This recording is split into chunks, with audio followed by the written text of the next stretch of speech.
రూపాలలో బెల్లం ముక్క, నల్ల నువ్వులు ఈ మూడు కలిపినటువంటి పదార్థాన్ని మౌనంగా తూర్పు దిక్కుకు తిరిగి కూర్చుని 3 మార్లు చేతిలో ఆచమనం చేస్తే ఎలా తింటామో అలా 3 మార్లు వేసుకుని లోపలికి పుచ్చుకోవాలి.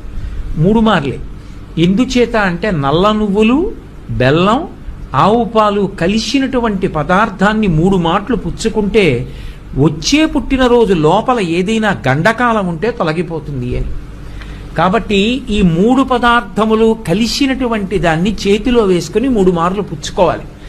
పుచ్చుకున్న తర్వాత 7 చిరంజీవులు ఉంటారు. అంటే వాళ్ళు పుట్టుక చేతనే చిరంజీవిత్వాన్ని పొందారు.